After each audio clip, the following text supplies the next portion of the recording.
L'Église évangélique du Gabon s'invite dans ce journal avec la réception du matériel de construction des paroisses des villages Meyontem et Bikondom. Une cérémonie qui s'est déroulée en présence du nouveau président de l'Église évangélique du Gabon, Jean-Jacques Ndon Ekwagé. Présents à cet événement, nos reporters Lolita Obono et Jean-Gérard Miindou.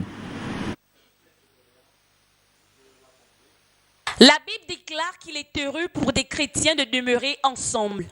Dans les villages de Meyontem et Bikondom, les chrétiens, dans l'attente de la construction de 2 paroisses, ont célébré l'exaucement de leurs prières au moment où la construction de ces bâtisses peut enfin reprendre après 2 ans d'arrêt de travaux.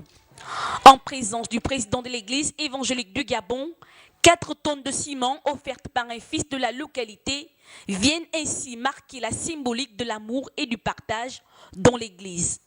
Nous venons de commencer l'étape d'une thème, la région solennelle d'une thème, et vous avez vu vous-même tout l'amour, tout l'élan de solidarité, et cette solidarité s'est réalisée effectivement avec ce grand don à la paroisse de Bikondom.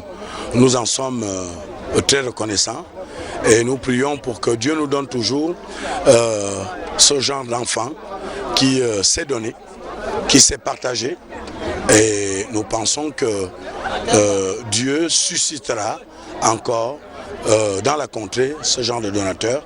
L'Église ne peut être qu'heureuse. La communauté chrétienne, par le don et l'offrande qui traduisent l'affermissement de la foi, s'est réjouie de cet acte qui suscite des manifestations de louanges dans les temples en chantier. Depuis des décennies, nous sommes dans la poussière. Ça, c'est un bon soulagement pour nous. Le matériel va nous aider à faire la charte. À faire la charte puisqu'il nous en manquait. Il nous manque efficacement, les murs ne sont pas encore rendus. Alors il nous manque encore de la peinture et nous sommes très contents parce que bientôt, nous allons commencer cette charte-là et qui nous manquait très longtemps. Nous en sommes fiers. Nous sommes fiers de ce don-là, nous sommes tellement heureux, ça nous a quand même émus. Les fidèles de l'église, au contact pour la première fois du président de l'église évangélique, ont mêlé leur émotion à la circonstance pour inviter à l'unité des protestants. Le pain et le vin servis à la résidence du bienfaiteur a mis un terme à cet échange entre frères et sœurs dans le Seigneur.